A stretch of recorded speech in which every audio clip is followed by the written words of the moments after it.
Problema! Boss, salita yan! Boss, nakabito kayo po. Ano?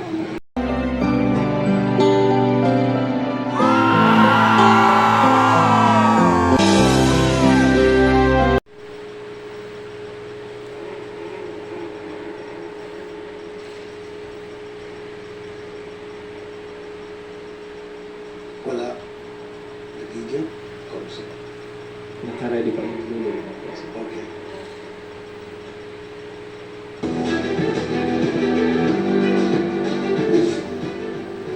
Naantala ang biyahe sa EDSA Busway sa bahagi ng Guadalupe.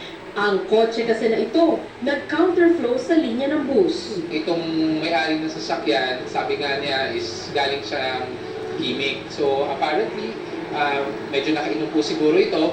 Isang motorsiklo ang nag-counterflow at sinalpok ang isa sasakyan sa northbound ng Skyway Stage 3. Ang driver ng 150cc na motor, lumalabas na nakainom daw ang rider na isinugod pa sa ospital pero namatay din. Paglabas po nila ng bar ay naputinaan po ito kasi bigla pong lumabas. So, akala naman po ng aking anak ay ayos na, lumampas na siya. Pero ito po ay hinapol at doon na po siya binabaan.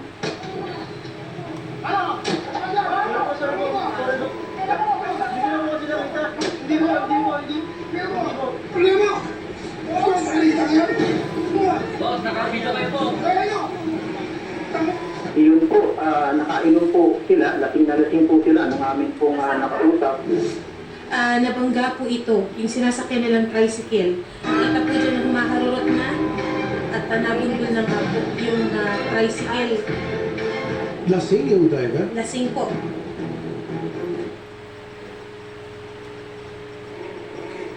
In 2022, the Philippine National Police, the HPG in particular, reported an increase of up to 90% in terms of the number of road accidents caused by drunk drivers, amounting to about 25% of road accidents in the Philippines. So tumataas yung insidente ng drunk driving. Clearly, there is something lacking in the law, particularly in its implementation by our law enforcers. The 1021, MMDA, LTO, PNP, kung sino dapat magpa-implement itong 10568, RA 10568. Sabi ng MMDA, kailangan daw nila ng authority bago mag-issue ng ticket para sa drunk driving. Pero wala daw silang breathalyzer at tamang training sa pag-assess ng mga drunk drivers. The MMDA said that they are having a hard time in getting their people accredited under the current training program of the LTO. Kaya pag may nahuli sila, tumatawag muna sila ng police. But during the 2023 budget hearing, when I asked the PNP regarding the 2020 budget of 230 million for the purchase of traffic enforcement tools, including breathalyzer, the PNP official present then said that they did not get any. It's all with the LTO. So tinuturo ang LTO dito.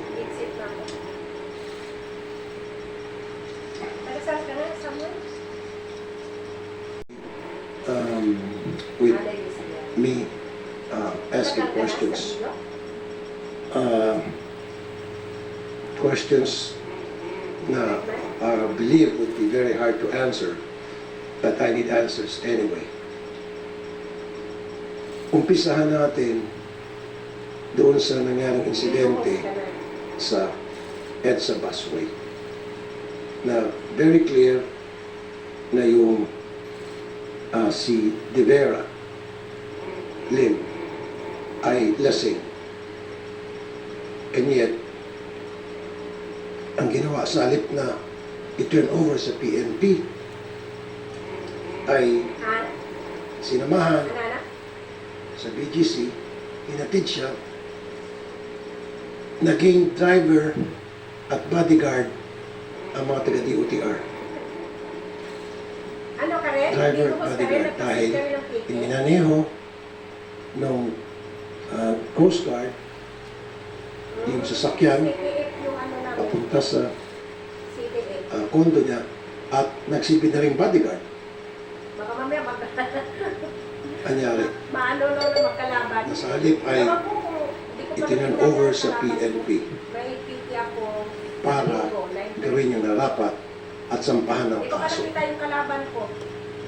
which they did not do. Ang nakakatawa pa rito, Ha? nagpa-selfie pa.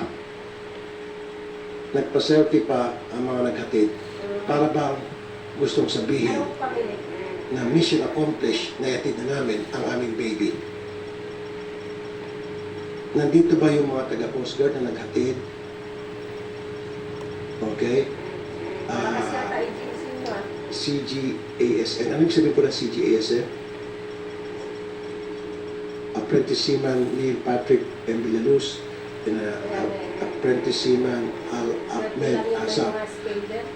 Paki-explain lang po, ano nangyari doon at bakit po naging baby Buti kayo may schedule. itong si De Vera? Ah, Anong full name ulit ni De Vera, sir? Christopher Lim De Yun din, Vera. ganun din. Yung mga kasama ko. Good morning, Mr. Chair. Pero ako wala. Kawawa. Hindi, pero bago lahat, kasi paulit-ulit tinatanong ng mga netizen dun sa mga comment section. Ase Jose Lim, are you related to Christopher Lim De Vera? Mr. Chairman. Ano agency niyo? Not related whatsoever. No, not really. Kapilido lang ng Lim, middle name niya. Yes, Mr. Chair. Thank you. Thank you, Asek Lim. Proceed. Minsan kami pag CG mayroon, Patrick sa Villaluz. Good morning, Mr. Chair. Good morning, May ma'am. street yan, nababagsak po Nung sa ano, sa line madaling ng araw po ng July 28, order namin. nagpaalam po kami na Pwede namin makapunta kakain po sa aming line. PIC. Pag wala Personal ka in charge sa line, team po namin at sa team leader po namin na Pag hindi ka sasali. nakapunta, kawawa. Wala Nung ka. natapos na po kami, Mr. Chair, na kumain, nang pabalik na po kami sa station namin sa Ortigas, nagtaka po kami bakit po maraming bus sa na nakapila po. Kaya po nagtaka kami ng aking kasama, bumaba po kami, naglakad papunta sa harapan at doon po namin naabutan na yung may tatlong MMDA personnel po na pinapagilid na po yung SUV na counterflow sa gilid ng daan Marami kaming upang magpipig sa abaw namin. matuloy po ulit ang operasyon po ng EDSA bus carousel units. Ang huli, wala na natitira. Nang napigilid na po namin yung SUV sa gilid ng daan po sa Guadalupe Station, ito kami ng aking kasama po, si Coast Guard Apprentice Manasan, nag-assist po sa traffic direction control po yung in-assist namin sa ibang motorista, sir. Kasi nasa gilid po ng kalsada, sir. Habang agad po namin, nung napagilid na po yung sasakyan SUV, sir, agad po namin pinarating sa aming assistant team leader at team leader ang pangyayari tungkol sa counterflow na napag-alaman po namin sa mga MMDA personnel. Habang iniintay po ang assistant team leader at team leader po namin, nagka-traffic direction control po kami sa ibang motorista. Pagdating po ng team leader at assistant team leader namin, kinausap kami kung anong nangyari. Ang alam lang po namin is counterflow incident. Then, sinabi po namin na yung MMDA po ang first responder sa... Okay, let me interrupt. Pero alam nyo na si Christopher Lim De Vera at that very moment ay lasing. Nakainom. Nung hindi pa po namin nalaman, sir, ng aking kasama na si Coast Guard Apprentice, si Manasan, sir. Okay. Kung hindi nyo alam na siya ay lasing, alam mo na lasing o hindi? Yes o no lang po? No po, Mr. No. Mr. Chair. So bakit niyo po hinatid at ipinagmaneho yung kanyang sasakyan kung siya po ay hindi lasing? So, hindi ko po alam na lasing, pero ang instruction po na iatid namin ay galing po sa team leader namin na si Sir Michael Almond po, sir. Pero sinabi ba sa inyo ng team leader kung bakit kailangan siya ipagmaneho? Then, yes, sir. Anong sinabi ng team leader? Para mukhang nakainom and para sa... Okay, so alam nyo na nakainom. tapos na, sir, malapit ng gabi. Kaya nga, malapit na hatid. So alam nyo, Yes, sir. right, na lasing, medyo nakainom. So the fact na inutusan kayong ihatid siya, ipagmaneho siya, para hindi na makadisgrasya, ibig sabihin, wala na sa ayos yung kanyang mga faculties. There's the possibility na baka siya makadisgrasya o siya madisgrasya, kaya ipagmamalayan mo siya pauwi ng kanyang kondo. Yun. Tama? Yes, sir. Okay. Mga MMDA personnel. Pagtapos po nilang mag-usap, Mr. Chair, umalis po ang police mobile. Nandito ba yung police mobile na umalis? Colonel Bobby Arao? Good morning, sir. Negative, sir. Ano pong posisyon niya, Colonel Arao? Sir, I'm the Deputy Director for Administration of the PNP HPG. Okay. Ah. Bakit po negative at hindi po positive? Sir, yung police po na nag-respond, sir, si under ng Makati City Police Officer. So, yun, sir, hindi na invite. Bakit po hindi? Colonel Joel, ano pangalan po, sir? Hindi ko nakikita. Yung Colonel Joel Kasupanan, ano pong pwesto niyo sa PNP? Chief po ng Special Operations Division, Highway Patrol Group. Comsec, dapat inimbitahan natin yung kasi tuturuan naman, dapat inimbitahan natin yung PNP, no, not HPG anymore. Siguro yung admin officer ng PNP. Come on guys, you know better. Kasi tinutulong nila Makati, hindi na jurisdiction na yun. Eh kung nandito yung kataas-taasan sa PNP, admin officer ng PNP, General so-and-so, di agad-agad. Tawagan nyo kayo na mismo. Tawagan nyo sa Chief PNP. Habulin nyo. Tawagan nyo. Kasi itong dalawang PNP nandito, they're useless. I'm sorry. Useless kayo doon sa tinutumbok ko. So, anong pangalan po ng pulis na dumating pero umalis din? Dumating sa site?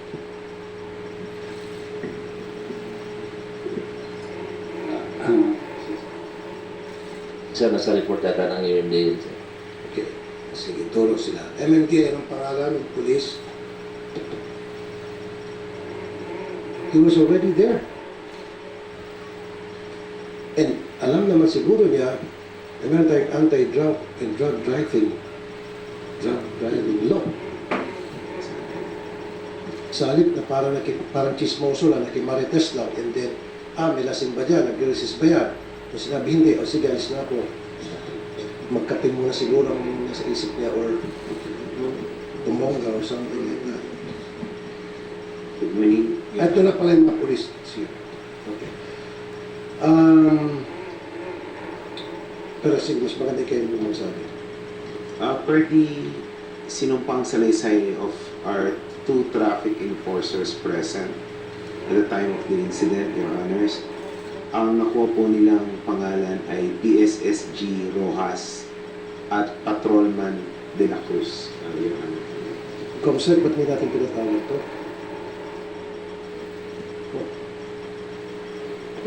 Okay, sa next hearing, patawag natin. Yes.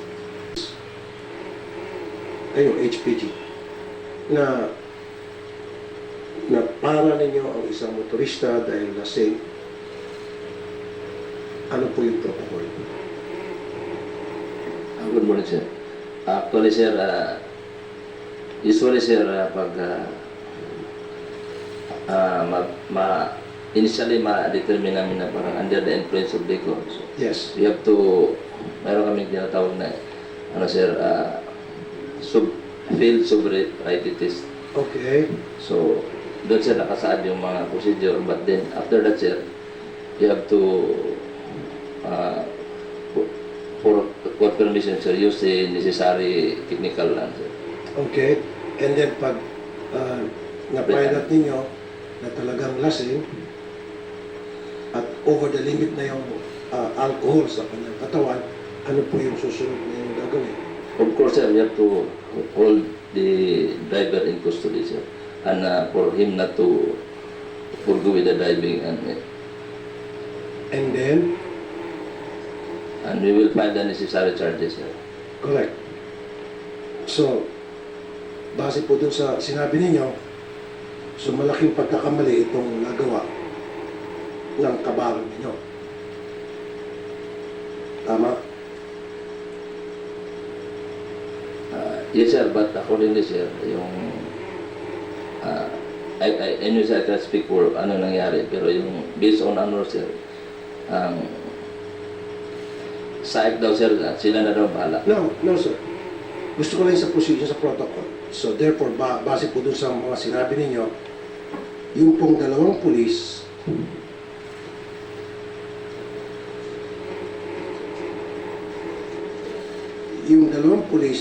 si PSSG, Police Staff Sergeant Rojas and Patrolman De La Cruz, hindi sumunod sa protocol, gumawa sila ng mali.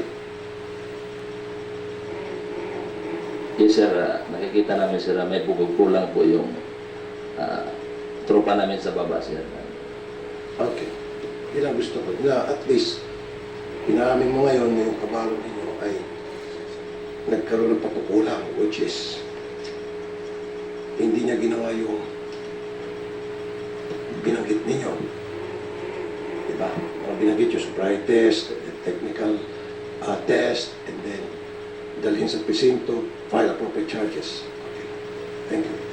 Now, okay. Thank you. Now, CG Magbilaluz,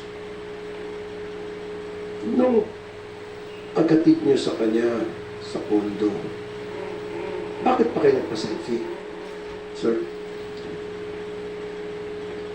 For situational report, sir. Situational report para kanino? Para sabihin mission accomplished?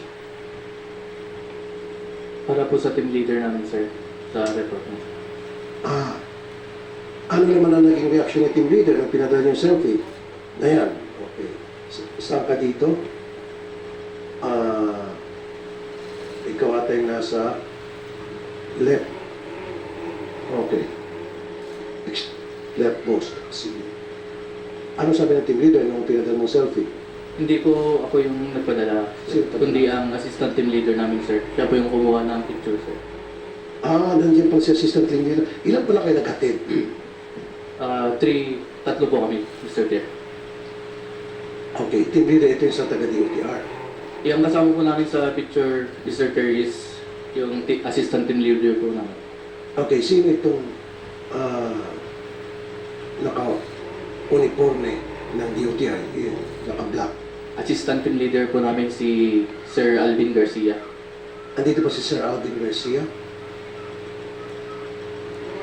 Sir Alvin, pwede umupo ka. And then let's put Sir Alvin Garcia under oath. Kamusek, please.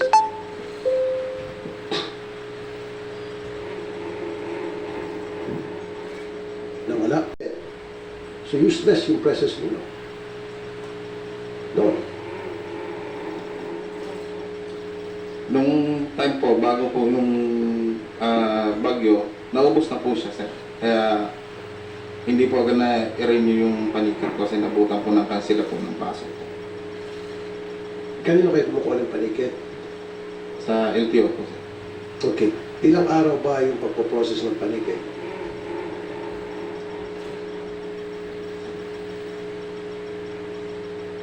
Sana, kung wala ka palang panikit, hindi ka na nag-duty doon. What for?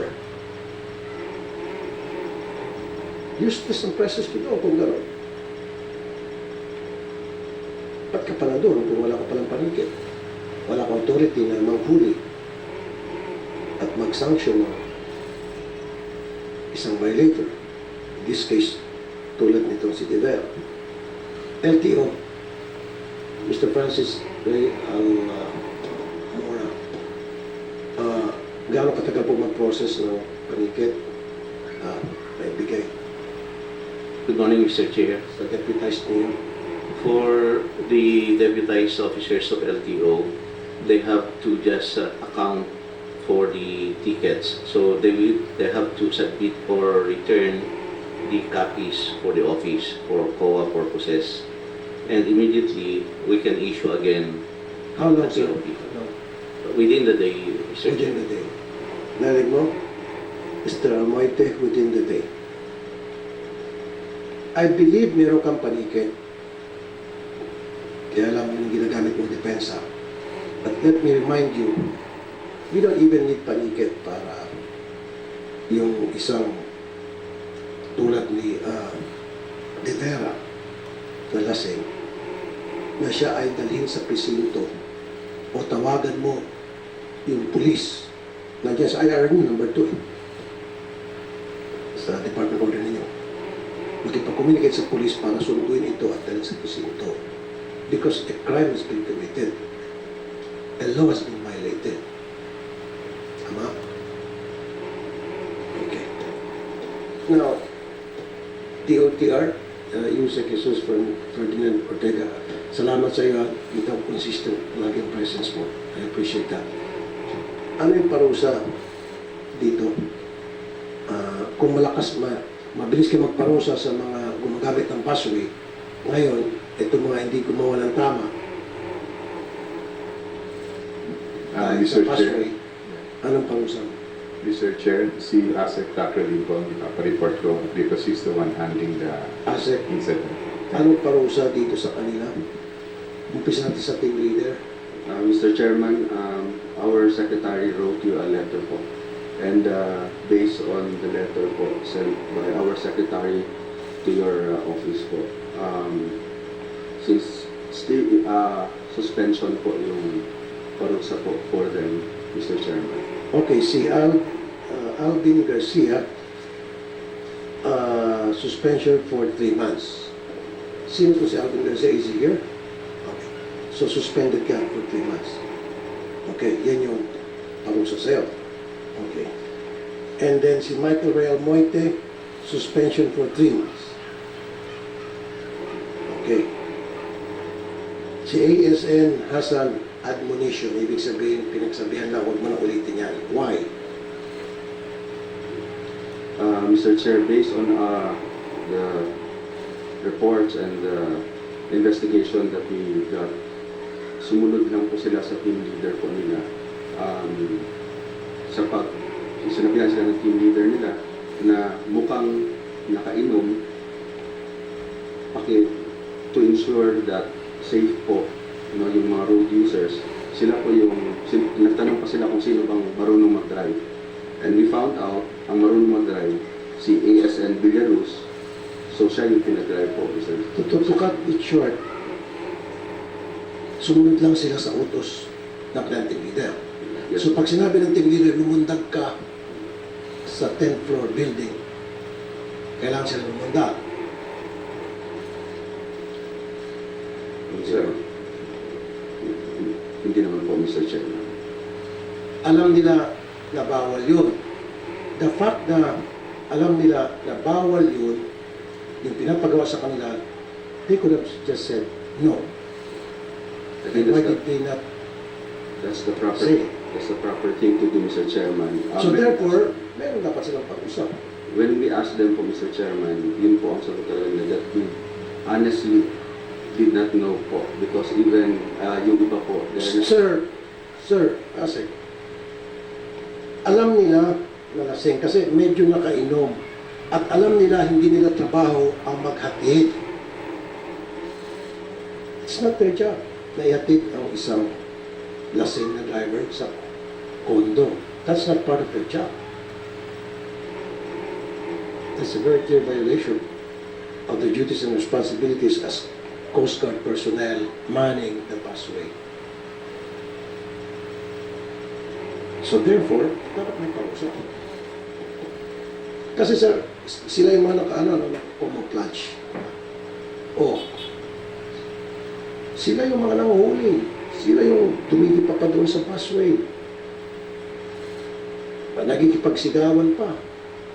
Nililecturan pa yung mga violators, which tama lang. And now, sila nagkamali. Papaluin na yung kamay nila. Huwag mo nang ulitin. No. Hindi tama ata yan. Your Honor, if I may. Yes, sir. Yeah, basically, that's the investigation po, answers, process that happened, and po yung report on the part of SAIC dito kay Secretary Office. So, basically po, yun nga, yung sila ay sumunod lamang and the order came from their head. That's why sila binigyan ng 3 months. But sila po ay kailangan namin i-retrain because clearly when they reported, hindi talaga nila alam. But base po dito sa comments nyo, we could relook at the penalty regarding that. Thank you, Yusek. Yung mga sinasabi ko, it's not for me and from me to say it that kailangan magprusahan. It's all about yung gusto ng taong bayan. Yun ang gusto ng taong bayan, yun yung sundin natin. Diba? Because we're all public servant. Gawin natin kung ano yung mandato sa atin, which is pagsilbihan yung publiko. Now,